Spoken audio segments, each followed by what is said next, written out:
You're paying a price by sitting there being miserable. You might say, well, the devil I know is better than the one I don't. It's like, don't be so sure of that.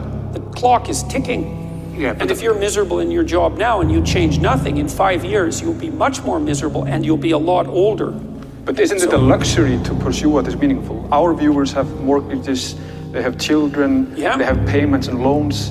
It's a luxury to pursue because we lack the resources. Well, I don't remember now, I'm not talking about what makes you happy. It's a luxury to pursue what makes you happy. It's a moral obligation to pursue what you find meaningful. And that doesn't mean it's easy. It might require sacrifice.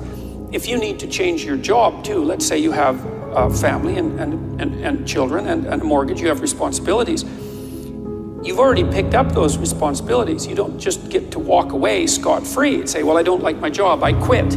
That's no strategy. But what you might have to do is you think, well, this job is killing my soul. All right, so what do I have to do about that? Well, I have to look for another job. Well, no one wants to hire me. It's like, okay, maybe you need to educate yourself more. Maybe you need to update your curriculum vitae, your resume.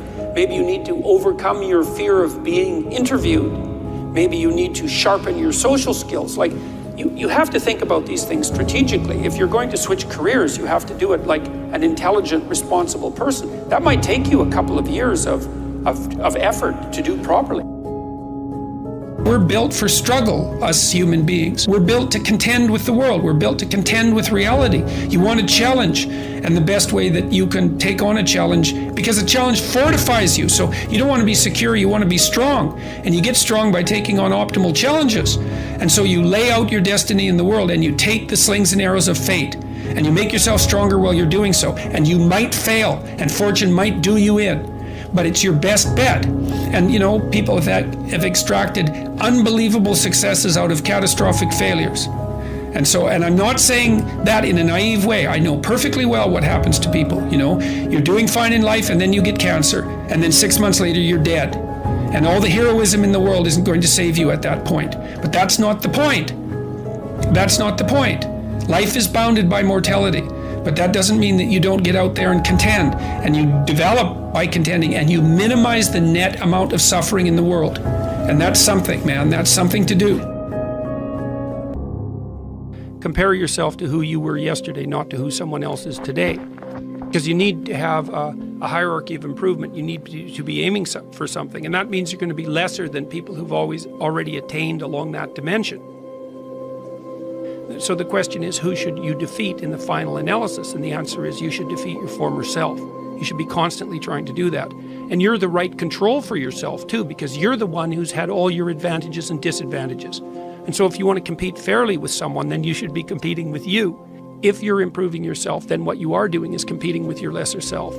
And then you might also ask, well, what is that lesser self? And that lesser self would be resentful and bitter and aggressive and vengeance-seeking and all of those things that go along with having a negative moral character. And those are things that interfere with your ability to progress as you move forward through life.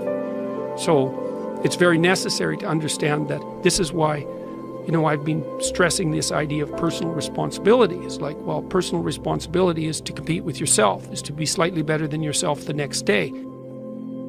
And it better in some way that you can actually manage, and that's humility. Like, well, I'm a flawed person, I've got all my problems. Could I be as good as person X? It's like not the right question. The right question is, could you be slightly better tomorrow than your currently flawed self?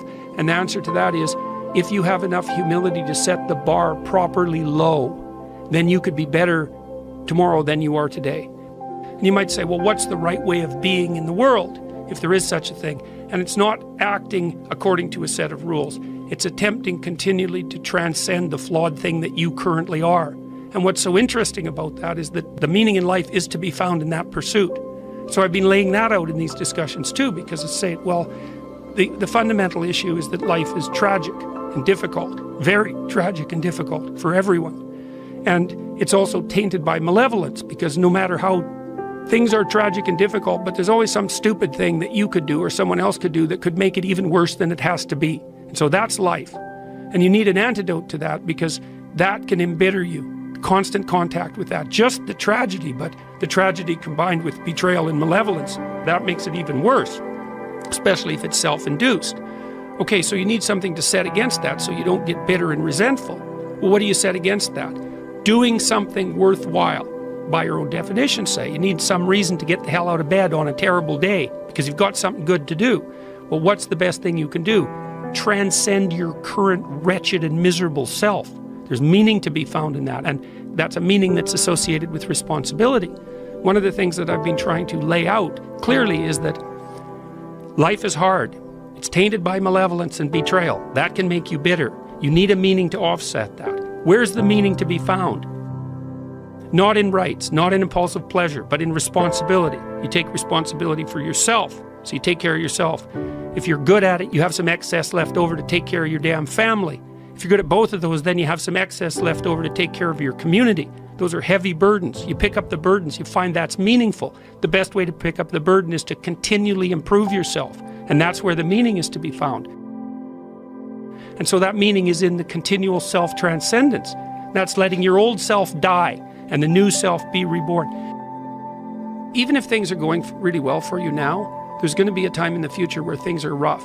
You know, you're going to be ill, family members going to be ill, a dream is going to fall apart, you're going to be uncertain about your employment status. Like the flood is coming, right? The apocalypse is coming. It's always the case in life. And you have to be prepared for it. And the question is how to prepare for it. And the answer to that is to find a way of being that works even under the direst of circumstances. You've got the possibility to slowly raise yourself out of the mire. You've got the possibility to do just what the fighter does when he's defeated, which is to say, well, regardless of the circumstances that might have led to my defeat, like even if there were errors on the part of the referee, this is no time to whine about it. This is a time to take stock of what I did wrong so that I could improve it into the future. And that's the right attitude. The point is, your best strategic position is, how am I insufficient and how can I rectify that?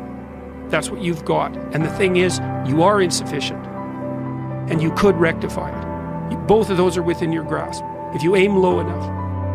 And I don't mean don't aim, and I don't mean don't aim up, but you have to accept the fact that you can set yourself a goal that you can attain, and there's not going to be much glory in it to begin with. Because if you're not in very good shape, the goal that you could attain tomorrow isn't very glorious. But it's a hell of a lot better than nothing, and it beats the hell out of bitterness, and it's way better than blaming someone else. It's way less dangerous. And you could do it. And what's cool about it, it's one step on a very long journey.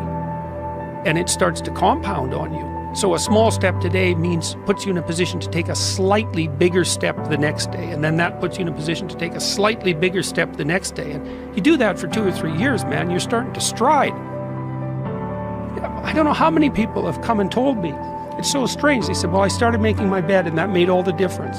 It's like, well, yeah, you decided to aim up, man. And the first concrete instantiation of that was that you made your bed. And you think, well, that's nothing heroic. It's like, no, but aiming up is heroic. That's something.